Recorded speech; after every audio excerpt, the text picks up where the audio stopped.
Edmond Kamgia, quelle est la lecture que vous faites de cette situation? Il y a un problème qui se pose. D'ailleurs, c'est votre journal, La Nouvelle Expression, qui m'a inspiré ce thème, la malédiction des avenants. On a des projets qui sont montés. À la fin, lorsqu'on fait le rapport entre le coût initial et les montants qui sont effectivement mobilisés pour la réalisation de ces projets, ce n'est pas le cas. On n'a pas de making. Vous avez vu les images qui circulent sur la toile. Le barrage est noyé. Et en plus de cela, c'est des inondations. Les populations riveraines souffrent. Alors que c'est un barrage qui était censé apporter une solution en termes de fourniture d'énergie électrique. Et ce n'est pas le seul projet. Plusieurs autres projets qu'on a cités. C'est pas le problème. Et j'ai failli vous poser la question. Comme La Nouvelle Expression l'a posée pour avoir votre réponse. Est-ce que c'est une malédiction? Avant de répondre à cette question, je voudrais d'abord rappeler que le 8 août 1914, un grand homme nous a quittés, Rudolf Douala Mangabel, pendu par les Allemands. C'est un pionnier du nationalisme camerounais.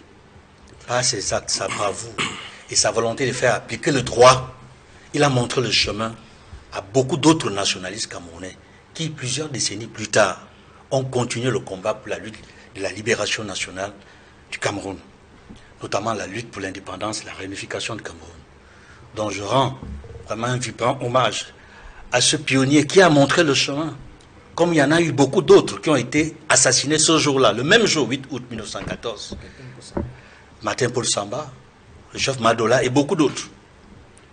Pour dire qu'en réalité, ce qui manque le plus dans ce pays, c'est des patriotes, des vrais patriotes qui aiment leur pays, qui posent des actes pour que le Cameroun avance. C'est pour cela que je commence par lui rendre hommage, à Rudolf Mangabel, ainsi que l'ensemble des soldats de la promotion qui portent son nom. Pour répondre à votre question, je voudrais dire, à la suite des autres panélistes, qu'en réalité, nous vivons une situation dramatique. Il n'est pas normal que lorsque l'on se lance dans les projets structurants, notamment la construction des grands barrages, qui étaient censés nous produire l'électricité tous les jours dans les ménages et dans les industries, qu'à la fin, on se rende compte que l'objectif n'a pas été atteint. Pire, on a dépensé plusieurs centaines de dollars, de milliards, dans la construction de ces barrages qui ne sont pour la plupart pas du tout productifs. Et dans le cas d'espèces, Mekim, à peine mis en service, il est noyé par les eaux, dans les inondations. Et dans ce cas précis, on se rappelle que le budget initial, c'était 25 milliards. On ne sait trop comment et pourquoi on est passé de 25 milliards à 35 milliards. Résultat final, tout est à l'arrêt. 0 mégawatt. 0 mégawatt. C'est-à-dire, l'État a perdu 35 milliards pour rien. Et c'est vrai les questions que l'on peut se poser aujourd'hui. Est-ce qu'il y avait véritablement une volonté de faire des études de faisabilité sérieuses, un bon montage financier? Est-ce qu'on a effectivement tenu compte de l'impact environnemental? Est-ce que le site était approprié pour construire un tel barrage? C'est des questions qu'on peut se poser. Mais il y a également d'autres questions. Ceux qui ont pris la décision de construire ce barrage à cet endroit précis, ont-ils eu toute l'expertise nécessaire pour convaincre l'opinion publique nationale et internationale, et notamment les Camerounais, que nous aurons effectivement les mégawatts qu'on attend? Je pense que ces questions-là posent le problème de la bonne gouvernance. Et lorsqu'on se rend compte que ce n'est pas le seul barrage qui est concerné, il y a même il y a d'autres barrages, et il y a aussi, vous l'avez cité dans votre propos introductif, la gabégie, les détournements dans l'organisation des complexes.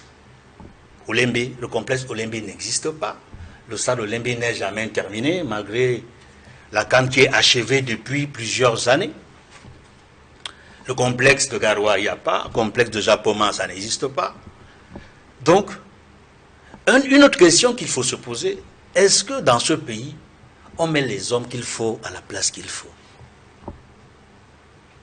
Est-ce que le Cameroun manque l'expertise nécessaire dans ces différents domaines pour apporter pour que les compatriotes apportent leur contribution à l'édification de la nation? Je pense que nous avons l'expertise. Mais nous ne choisissons pas les hommes qu'il faut à la place qu'il faut.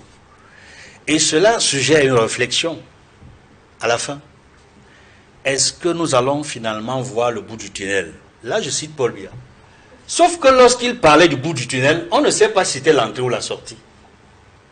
Nous sommes là à la fin des années 80, notamment son discours du 31 décembre 1986. Il s'adresse aux Camerounais, il dit, chers compatriotes, apprêtons-nous à nous serrer les manches. Nous allons nous retrousser les manches. Parce que l'année qui vient sera une année très difficile. Le Cameroun s'est engagé au FMI. On a vu tout ce qu'on a vécu à travers le programme d'ajustement structurel. On a cru être sorti, n'est-ce pas, de cette phase-là, en 2006, avec le point d'achèvement. Mais très vite, nous sommes retombés dans une situation qui nous plonge dans les abîmes. 20 ans plus tard, voici un Cameroun qui est un pays pauvre, très endetté et surtout mendiant. Il faut faire le bilan. Qu'attendre encore de ce gouvernement?